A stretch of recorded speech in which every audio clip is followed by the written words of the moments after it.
Welcome back, and we're on the final run-in now for the Airfix B17G Flying Fortress, and I just thought it'd be useful to show you how I tackle the tyres. So basically what I've done is I've sprayed them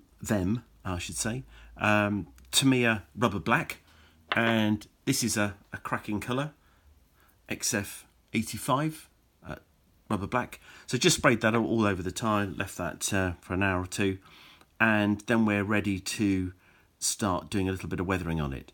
So the first main stage of this is very, very simple, and it's a very quick way of turning a very sort of dull looking tyre into, you know, something that really looks like rubber in my view. And so this is what I've done here. I have literally dusted it with a medium grey pastel chalk. So all I've done here is picked off a medium grey like this, dusted it on as we've gone on, and it's done. It's done within a few moments. So in 70-second scale, I don't think there's honestly very much more you want to do to that tyre. It's going to look absolutely fine.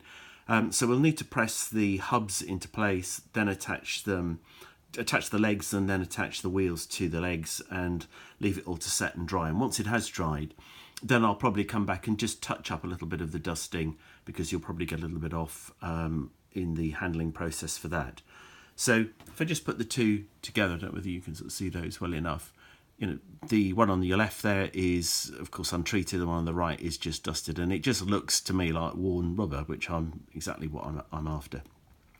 The other little thing, I don't know whether you can see that, whether you've picked it up, but the tread pattern, of course, is just lost where you need to just sand the join, and all I've done is reinstate that with a scalpel, just rolling the blade around each of the tyre tread lines in each direction, and then you can reinstate that very easily. There's no need to resort to an aftermarket resin item, in my view. So there we go, that's that. So here we are, back to the remaining tyre that needs to be done. So a little bit of pastel chalk dust onto my brush, and it's just one of the brushes I use for dry brushing actually.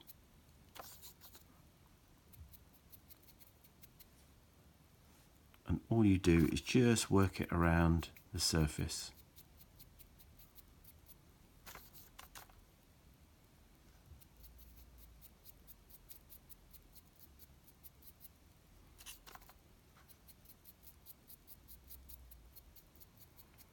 I know lots of people stick a wash on the tyres that can get into the tread pattern, and that can look like dried dirt and mud, and fine if you want to go that far, absolutely. And on a bigger scale model, I think I would be very tempted, but I think in 70-second scale it's a bit kind of over the top in my view.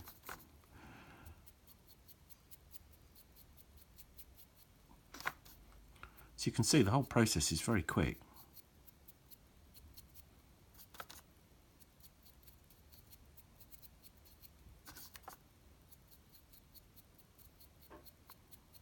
In case you're wondering, I'm just attaching the tyre to an old cocktail stick with a bit of blue tack.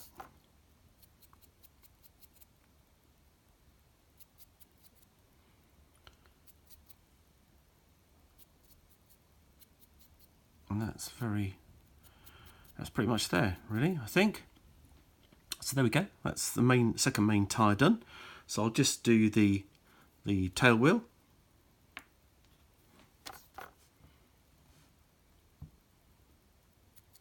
Exactly the same thing, and then in this case, because the hub needs to be painted, I'll just pick that out with probably a bit of lead belcher, which is a Citadel miniature paint, like a sort of a kind of a dark metallic silver, something like that.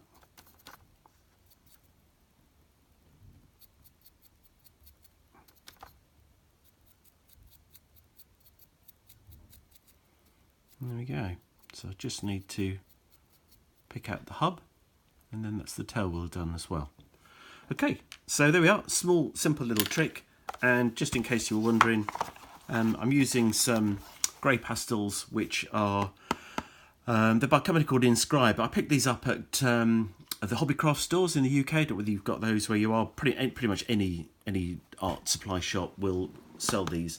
And I like these because they do different sets. So this is the grey to black set, which is really, really good. And they also do kind of a brown set. So everything from kind of really light sort of beigey kind of greeny colour down here right the way up to brown at the other end. So I might well add a little bit of that just to the tyres, just to kind of finish them off. And when I say a bit of that, probably a little bit of light brown dust as well, just to add a little bit of contrast to the grey. Okay, so there we go. That's it. Pasteling the tyres.